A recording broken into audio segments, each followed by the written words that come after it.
Hello everyone, Toofelhoont here, and welcome back. Alright, today we're going to continue our Total Novice series as we jump into another faction for Warhammer 3 and try to understand their basics in less than 60 minutes. As a reminder, this is about my incremental learning, right? So it's bite-sized pieces so that I can build my skill. That's what this is all about.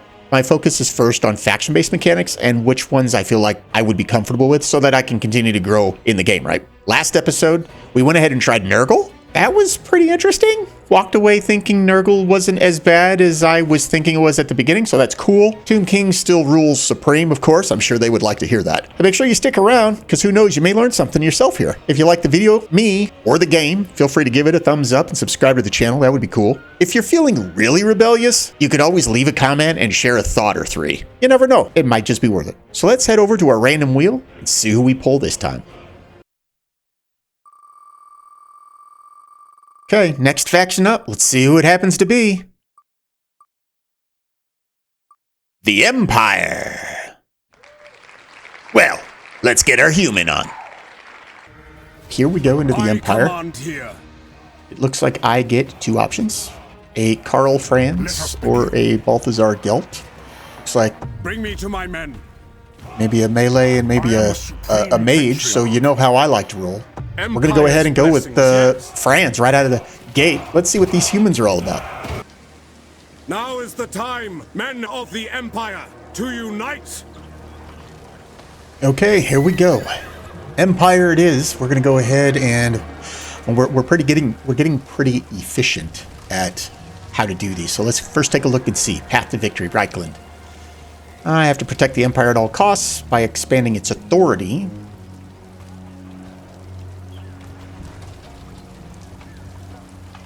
Okay. So Empire factions garner great benefits when more of the Empire's lands are occupied by its states. And bringing the entire nation under his banner by pandering the elector counts or through his military might to help defeat both foreign and domestic enemies of the Empire. I can use electoral machinations. Okay, we'll take those out. So then I'm curious if the Empire... The secessionists send out a force to stall your advance. Take the fight to them and demonstrate the manner in which you will regain mastery of these lands. I'm wondering if the Empire is going to be a very vanilla type of faction, right? Your typical, hey, let's utilize diplomacy, let's do all of the things that you would expect out of kind of a very beginning type of faction. So I am curious to play them because I'm curious to see they will obey. If they're kind of going to set the standard for vanilla, right? Like here's the basic way you play the game. Let's go ahead and look. Let's hit our escape key first. We always do that. I'm going to go ahead and read through this like we have been. So feel free to go ahead and pause the video if you want to read as well. We're just going to read through these. I'll see you guys in a bit. Okay, we're back. Took a read. I think I might be wrong. I don't know. Maybe there is no vanilla faction, right? Maybe there is no vanilla way to play Warhammer 3 because there sounds like there's quite a few different things going on, right? Let's go ahead and hop into our technology. Let's look at our technology 3. Okay, a lot more options here than we've seen in some of the other ones. So we can boost our infantry, our missile units, our armor, our cavalry armor.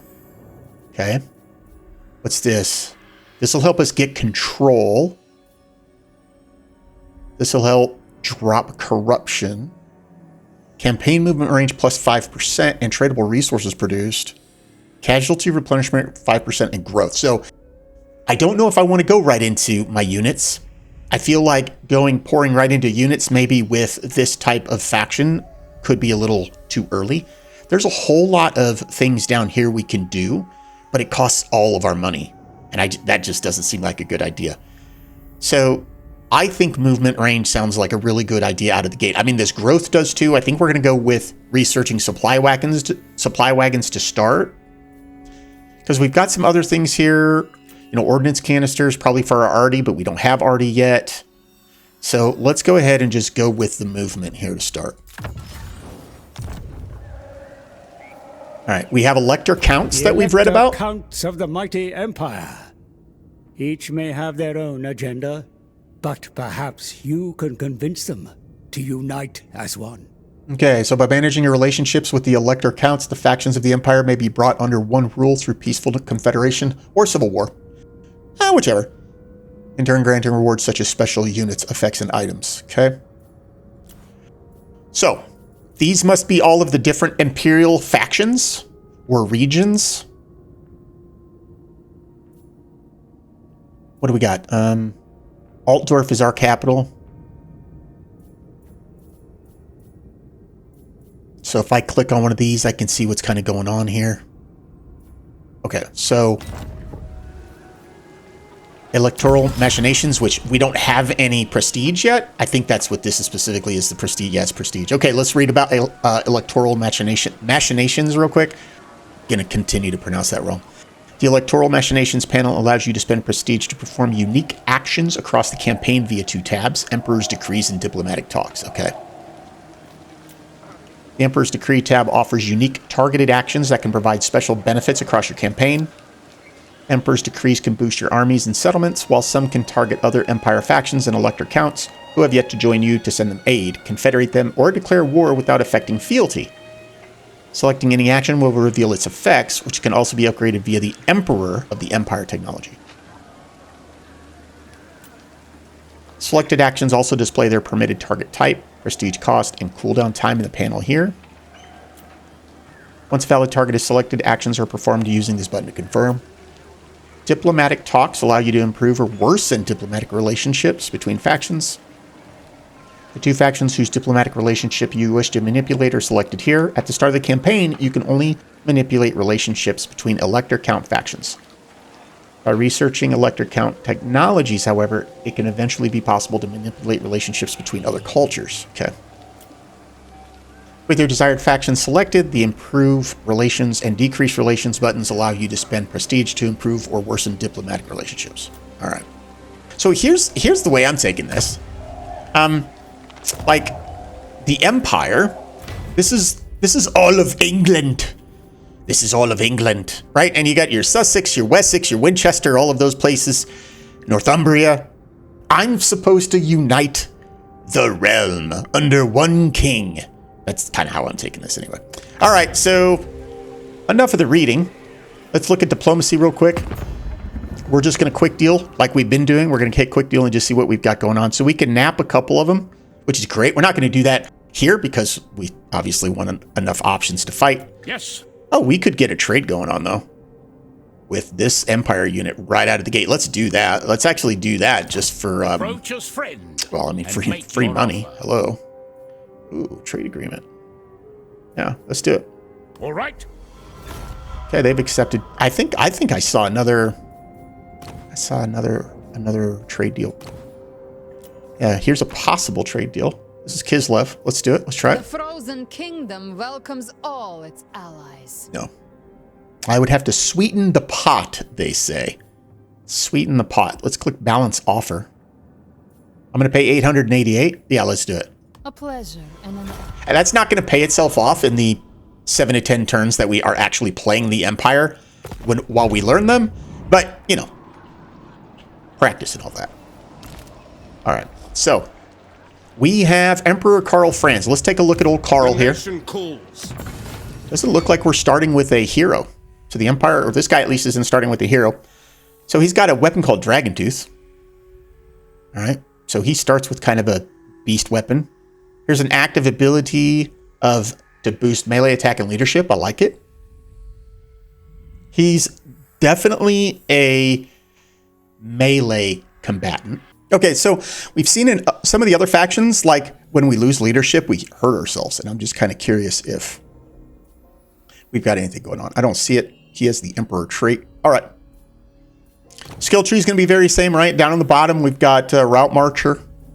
Then we're going to have the red line, which is going to boost our leadership and boost our units. Then we're going to have his melee capabilities. We're going to have his very specific legendary Lord line. All right. But we don't have a hero. All right, we do not have a hero with him. So, let's go ahead and... Oh, we're going to come down here and get it on. Let's get it on. What units do we have? We got halberdiers. We've got some shielded swordsmen. Oh, wow.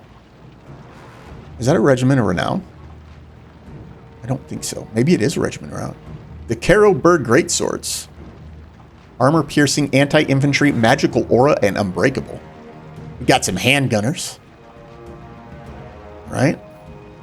Reichsguard. We got some shot cav. Ooh, and we do have some mortars. Okay, rock on. What are we up against? Helmut Ludenhof. All right, he's got 2 units of spearmen, 2 swordmen, and crossbowmen. So what I want to do is I want to be able to. I want to take on the crossbowmen with the cav.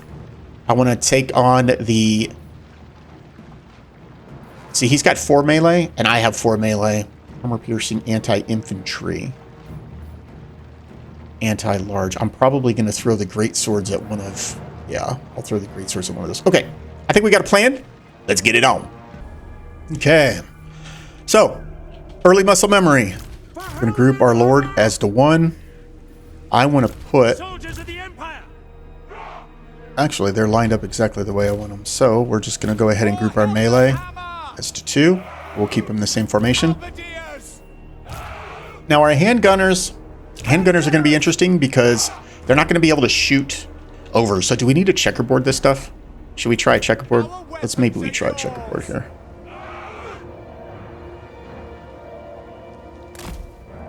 Handgunners. I'm going to try this thing I've read about called the checkerboard, which is supposed to be really effective when you have like ranged units who need clear line of sight and what would we call it? Like clear line of sight and clear path because they don't arc their shots, I guess is what I would say. All right, here's our cav. And we're going to run our cav out to the flank because we always do that. Guns of Nuln. We're going to group our cav into 4. We'll group our already in. Wait, no. Group our already in 5. Let's move these guys up. That reset their positionings.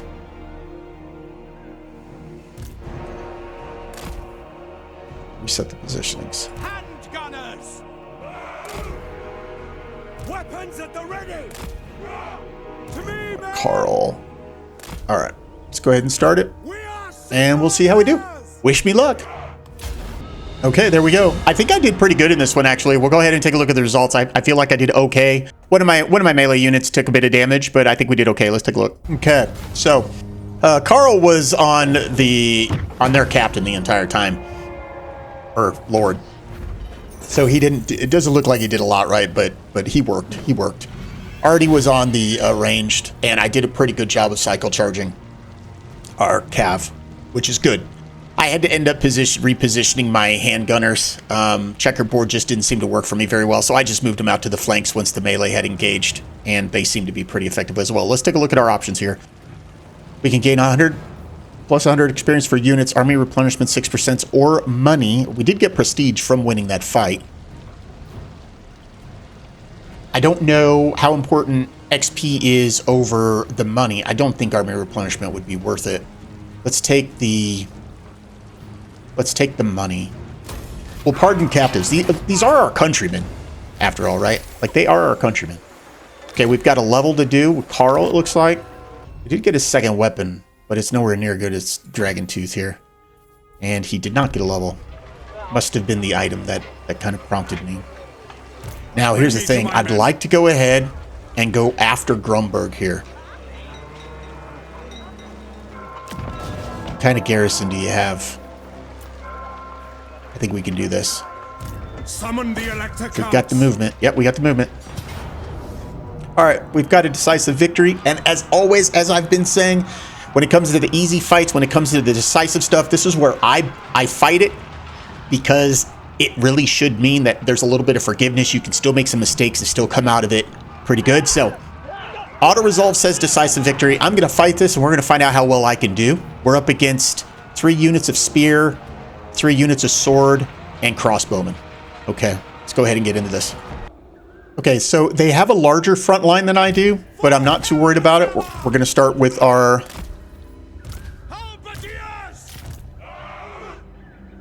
We're going to start with our group habit here.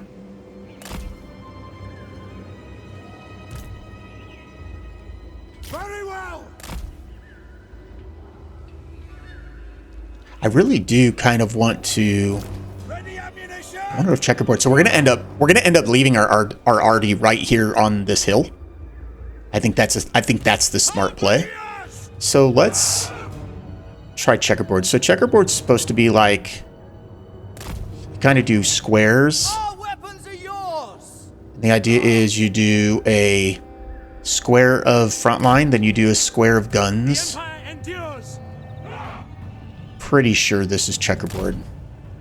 I'm sure I'm getting something wrong here, but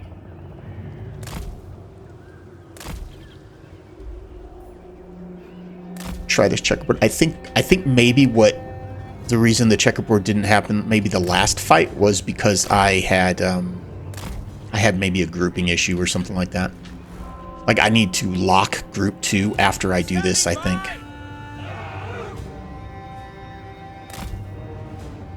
And then we'll keep the greatswords over here. I mean, we're going to have to use them for sure. Franz is going to end up having to take an army all by himself. So if I do this now, and I lock group 2, that should mean that they're locked in their current position. I don't want the RD. No. All right, we gotta fix this because remember, I'm trying to build muscle memory here. I want to group that. State troops ready. 1, 2, Cav to 4, party to 5. Okay, and we'll lock these here for now. And now, if I do this, I move everything up. Yeah, they keep their formation. Okay. All right, here we go. We're going to go ahead and start our battle, and we'll see how it goes. Remember, decisive victory was the auto-resolve. Let's see how I do.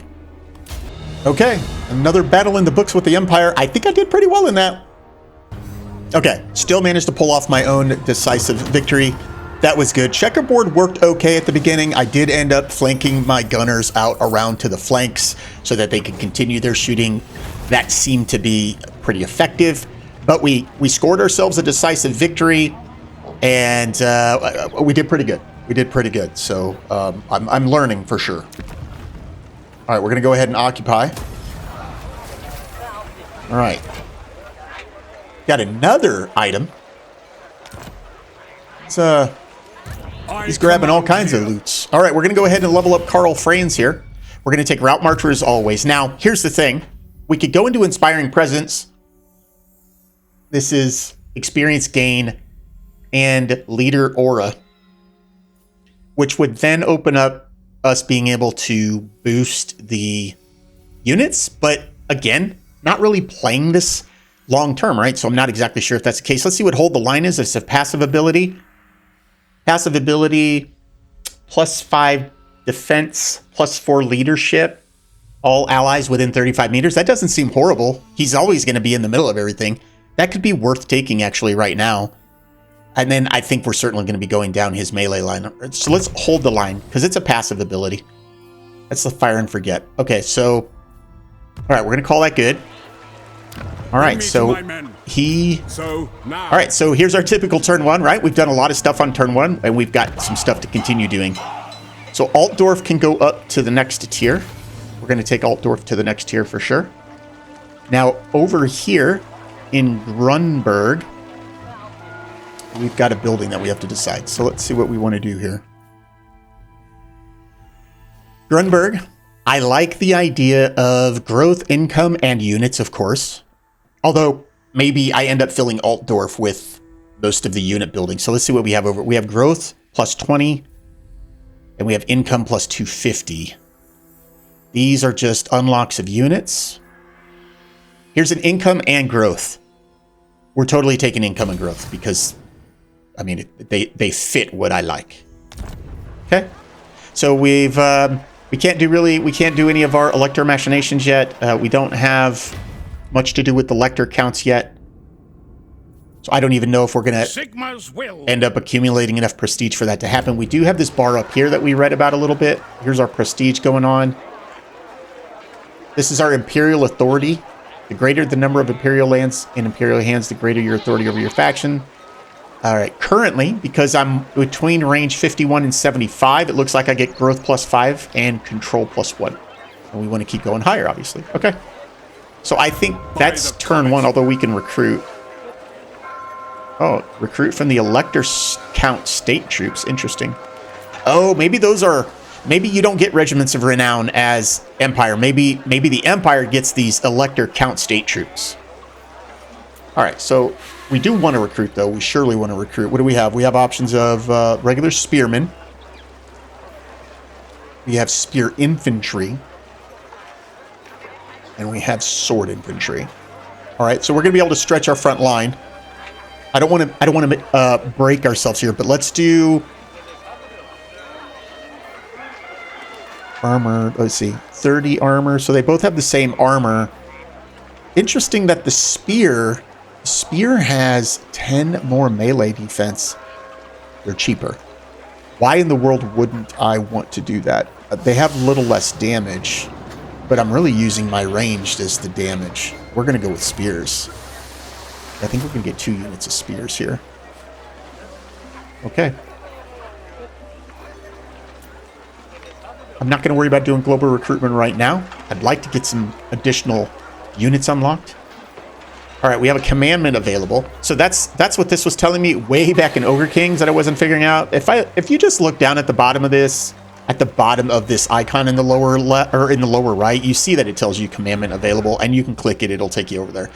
So I have this place called Helmgart all the way over in Axbite Pass. Looks like it's close to dwarves too. Looks like we have a commandment we can put. So let's go ahead and put a commandment down here. Come from all buildings. Chance of plague spreading and corruption. Let's get some control.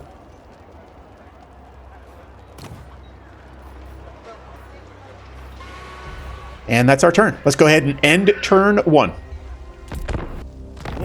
Your empire is a beacon of civility in a savage world, sire. It is your task, nay, your privilege, to see that it does not fall to the countless evils that threaten its borders. Study your own strengths and those of your enemy carefully. All right, there, buddy. You're recruited. Battle Wizard. All right, so we've now recruited a Battle Wizard. We've got a Battle Wizard, Rutshell Thorps in Altdorf. I certainly want to connect him with Karl. Let's check him out a little bit. This is a let's see, damage per second and a speed debuff. Okay. All right. Well. Okay. Well, let's get him with Karl. Now, where do we go next here? Is I guess my question. I mean, we want to take over places, right? So, what is this? Oh, the secessionists. That's who we're really after, are the secessionists. We want to stop the secessionists. I think that's where, like, the first army that we fought was. So, What? So he's got some units. I want to head over here. So you can see the secessionist lord over here is starting to build himself an army. What kind of garrison does... Okay, a decent one. Yes. If I move over here, can I do global recruitment? I mean, it feels like we need to get some more units, right? Yeah, let's...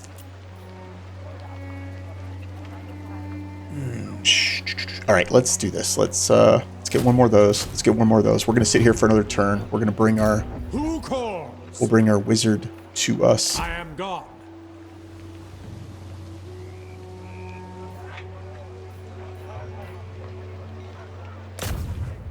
Bring forth items of power. Who calls? 2 more units before we start heading over to the Uber's Reich, I guess. Again, nothing to check here. Okay, that's turn 2 done. Let's move on. Okay. The Empire.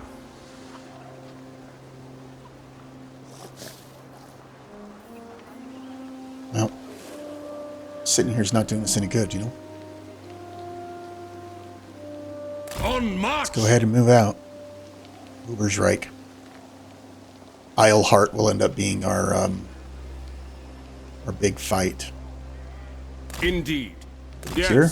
To unite We have the nothing else going on. provinces. Okay, so pretty quick early turns after that turn 1. Pretty quick early turns after. Let's see if our diplomacy's changing at all. So we've got some vampire accounts that would actually consider a nap, which, I mean, we got Bretonia that would consider a nap. Any additional trade agreements? No. Nobody else is interested. I would need to do a little bit of schmoozing and stuff like that. All right. So, all right. Turn 3. Let's go into turn 4. Okay. Prestigious act indeed. All those who lead within the Empire must be willing to fight. Empire's tumultuous but bountiful land. Yep. Thus Empire. Okay, so we know about that stuff. That lord has moved over here to protect Ubersreich. Something that we need to consider. We've got some more tech that we could do.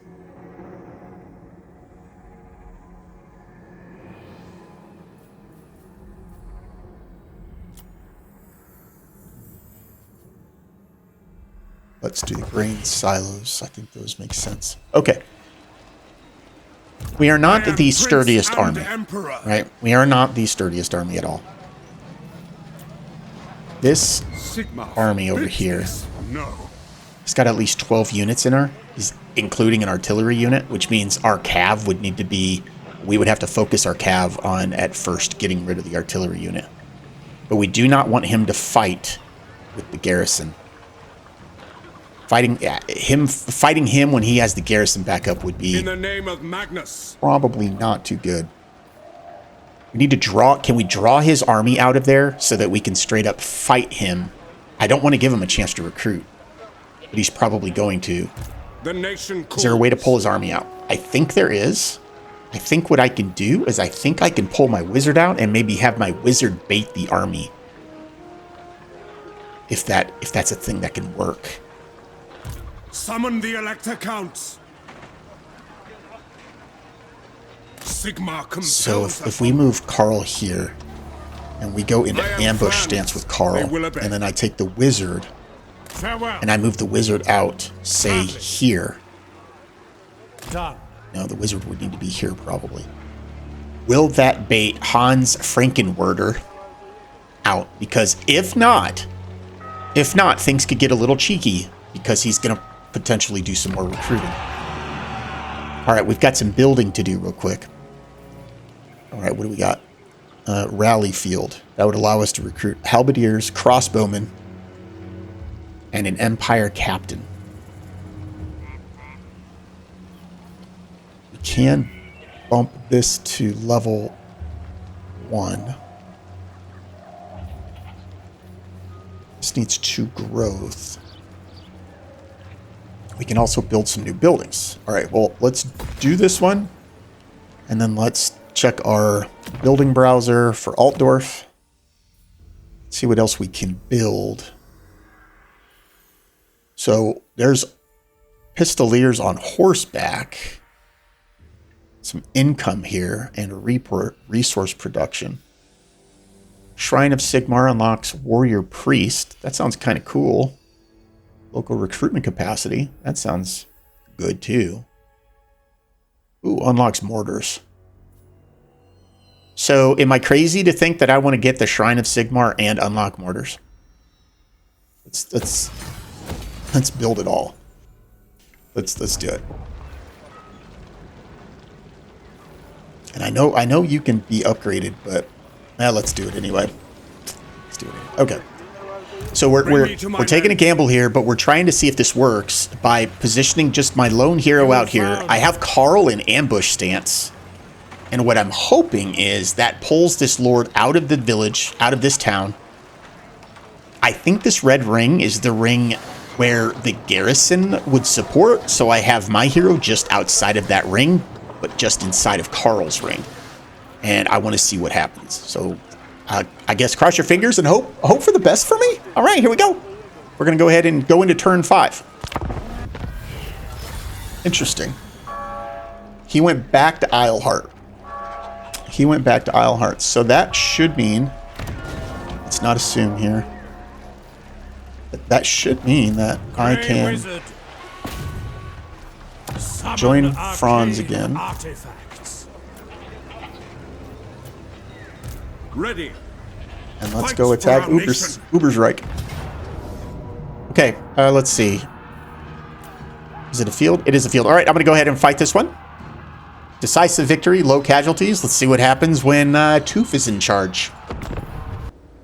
Okay, so let's see here. Units of handgunner. There they are. What do they got? They've got a unit of crossbowmen. 3 spear and 3 sword. Okay. First of all, I'd like to have my army have as clear a shot as possible. So I think what we're going to do is we're going to kind of adjust where the battle happens. We're actually going to move ourselves over to here.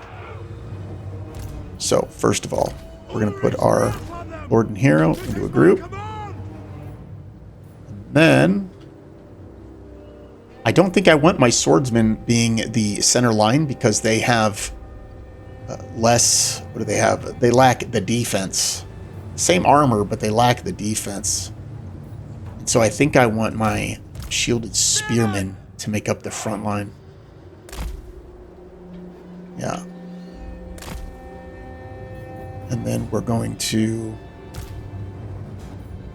Question is, do we have our swordsmen be a backup to them, or do we have them stretch the line? Let's actually... Some armor piercing. Let's actually maybe have the 3 swordmen kind of be a second line. Probably even consider having a unit stay with the artillery. I just don't think that's going to be necessary, to be honest with you. I don't. Lock that. Oops. Gotcha. There we go. Now we'll lock it. Okay. Handgunners grouped. Haven't decided what we're going to do with them yet, but okay. I guess the handgunners are honestly probably simply going to group them so that we can change their formation. Can I put them out front and then move them back, or would that? That would invite crossbow fire, wouldn't it? Let's put them on the edges, because we know we're going to flank with them. We just know we're going to. And they don't have any cav that I have to worry about this fight. So for me, I'm thinking, well, I don't have to worry or fear any cav, because they just don't have any. They're already over there. Yes, sir.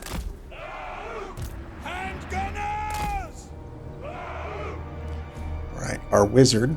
I will not stand idle. I'll do calls. All right, let's go ahead and start the battle. Let's see how we do. All right, there we are. We've got ourselves a third decisive victory. Let's take a look at the results.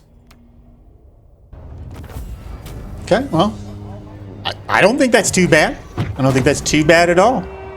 Again, we had them outmatched, but that's my whole point, is to fight the outmatched battles, right? So that I can practice in a more forgiving environment here. It looks like Karl Franz leveled up because he now can ride a pony. All right, let's skill him up. He's got 1 point. And I think we're going to... I mean, he's going to be all up in the mix, so I think I want to make him kind of beastly. This is a buff to his damage spell, which I was casting here and there. Scouting. Let's go ahead and do the spell. Fortunately, we've got weapons, but they're not going to do this this guy any good because they're melee based. Okay. All right, that's those guys. All right, it's telling us we've got some building we can do. Helmgart. All right, Helmgart can improve, so let's improve Helmgart, I guess. Why not? Recruit a lord. So we could recruit a lord if we wanted to build a second army. Definitely don't want to build a second army right now, but I might want to get a second hero. If I had second heroes available. I see. Okay, I have to unlock these second heroes, which I'm actually working on, or the heroes, I'm actually working on doing that. I've got the battle priest building going. All right, so number of available purchases. So I have 3. Okay, here we go. I've got enough prestige now that we can take a look at the electoral machinations real quick. So we've got Call of Arms, recruitment cost minus 25%, local recruitment capacity +1. Commendation, grant target army's lord 2,500 experience points. Wow. Open the gates, grants 1 population surplus to target region's profits. Wow. I mean, those things seem pretty good. I could improve relations if I wanted to, so I could do some diplomacizing. It's totally not a word. It's diplomacy, but, you know, we're going to go with it. I think I'm probably going to recruit some units, but I don't want to recruit units. I'm not going to recruit units yet. The duration's 3 turns, so here's what we got to think about, right? We have some buildings going on over here.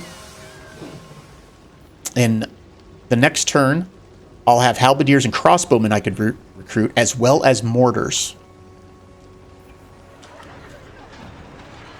This is a duplicate building, so I suppose we will demolish this building in Ubersreich. We're not going to machinate yet. And Emperor. So I think what we're going to do is we're just going to consider this turn done. There's the electoral count screen. But a lot of prestige needed to do that screen, so certainly more than likely not going to experience that in this total novice playthrough here. All right, let's go ahead and head into turn 6. All right, here we are, turn 6. We should be able to do some additional recruiting now, or have some. Yeah, okay, we got mortar option, we got crossbowmen.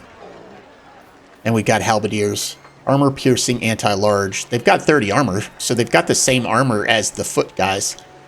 Wait a second. The halberdiers? Oh, they're just more expensive. I see. I mean, they're actually better than the spearmen. Although the spearmen are technically considered to be shielded. But we are going to recruit. So here's what we're going to do. We're going to try this electoral machination here. We're going to spend 500 of our... No. Yeah, we're going to spend 500 here, and we're going to put it here. Looks like I have to choose where I'm going to put it. We're going to perform. Okay.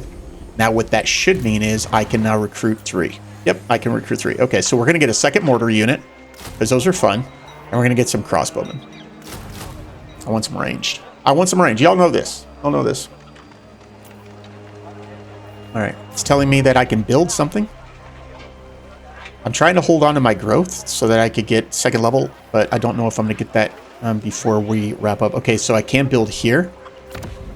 And I feel like what I really want to build is... I've got growth going. Do I want some income? I'm thinking income. I do think I'm gonna consider income here. Yeah, let's go income. All right, here we go. Heading into turn 7. I think we're probably pretty much... I think we've pretty much got an idea of what's going on with the Empire. But we'll go a couple more turns and try to take Isleheart here. Oh. Oh, hello. I've got a greenskin attacking me. They're attacking Altdorf. We've got a heroic victory with low casualties. Yeah, we're going to auto-resolve this. We almost send Kazrak into the Oblivion. All right, let's see here. We could replenish our army. That might not be a bad idea, especially if we get hit soon again. But let's take the money.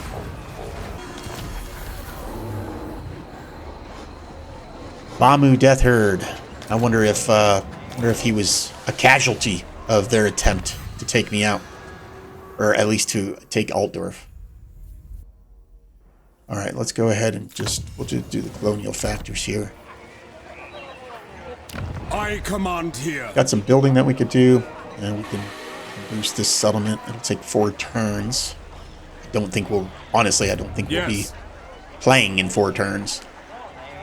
But I do want to recruit a warrior priest. Bring me to my men. Is it time? So I want to recruit... here we go, warrior priest. All right, let's see. Rizard von Bluten. So he's got plus 25 armor, plus 5 melee defense. Okay, that sounds kind of cool. Cunning. Ambush success chance enables poison attacks. Theoderic Schumacher. And Volgar Allenstag. Imperious. Plus 10 leadership, plus 10 charge bonus. Let's go with our tough guy. We could also get an Empire Captain.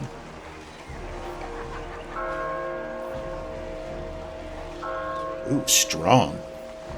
Plus 15 armor, plus 5 melee attack, and plus 10% melee strength. That actually sounds really good too. But I like the idea of a warrior priest. Let us get what do you let's get a warrior priest up in here. Right click to embed here. Yeah, right clicking. A time to heal. Why is he not going in? We don't have a full army. Counts. We don't have a full army, so I don't know why he won't. Yes, son of Sigmar. Why he won't go in. Healing. Does he not have movement for it? Let us forge our No, faith. he doesn't have enough movement. What? Sigmar heals us. Okay. Maybe maybe he doesn't have enough movement, so I have to do it on the next turn. Okay, fine. That could be a thing. Look, that could be a thing. All right, that could be a thing. And we're not going to build, so let's pass that. Let's go ahead and go into turn 8.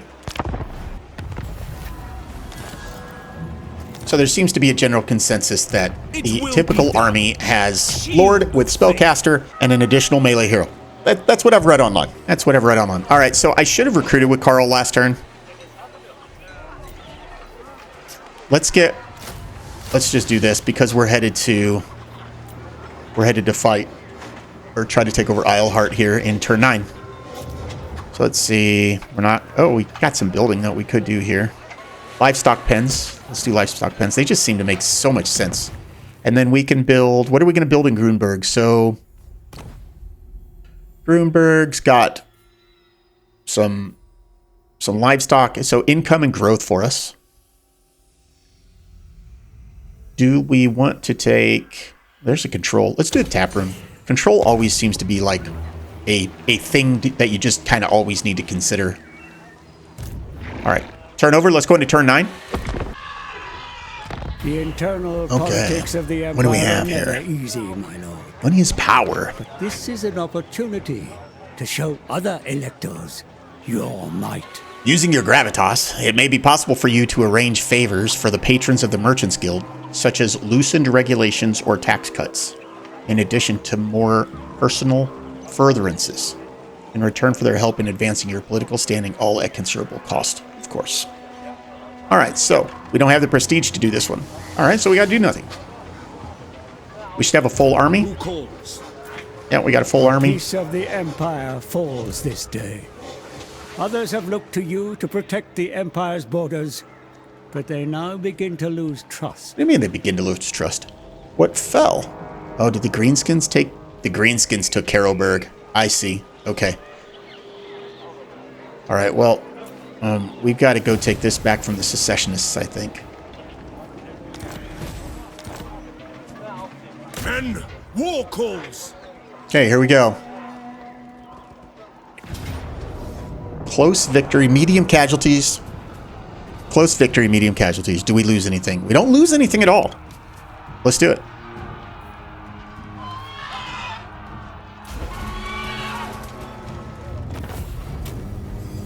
So it feels like you got to get rid of the secessionists so that you can start dealing with the greenskins.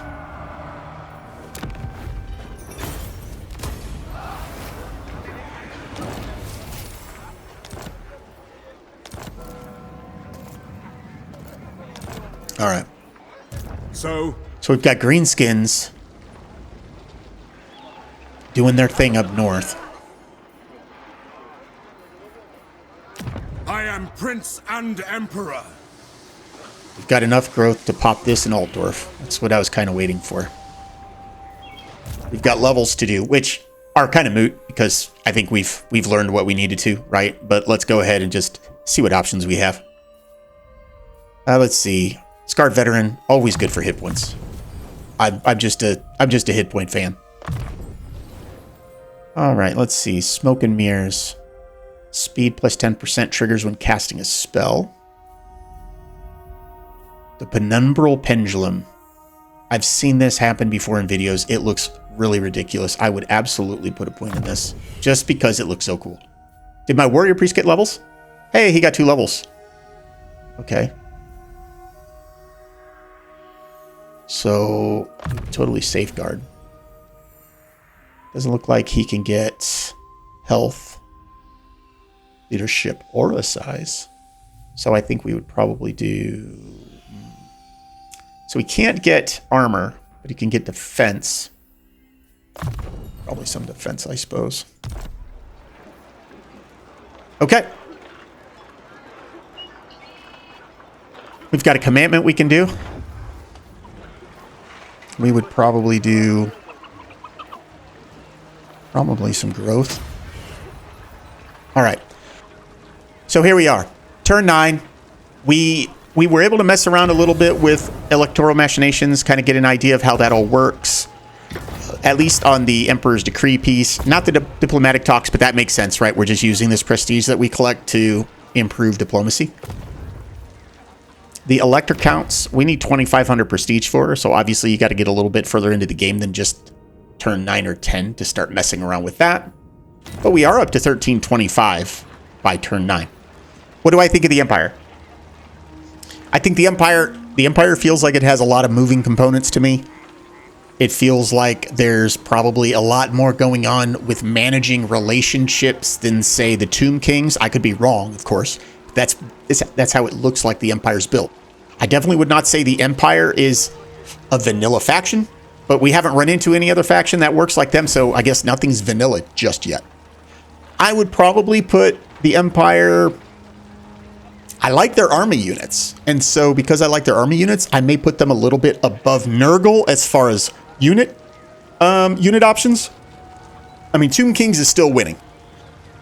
Empire and Nurgle might be about neck and neck. I like the Empire units, but I like the Nurgle plague idea and how they probably just don't care about diplomacy. So when it comes to learning the game, if I can continue to learn the game incrementally, so for example, not having to focus on an empire that doesn't have to deal with diplomacy tons so that I can learn a lot of the other foundational parts of the game, that might be of benefit. Anyway, that's kind of where I land. I think I'm probably Tomb Kings is definitely first. Nurgle and Empire, I could go either way on, to be honest with you. It would probably depend on if I kind of which way the wind's blowing that day. And Ogre Kings is still last. Well, that's going to be another one for the books. I appreciate everyone sticking around, and I'm hoping you learned something from that. I'm hoping so. I don't know. I know I did. As always, feel free to drop a thumbs up and a sub if you liked the video, and leave a comment on any thoughts you've got for me. Until the next one, stay safe and stay healthy. Goodbye, everybody.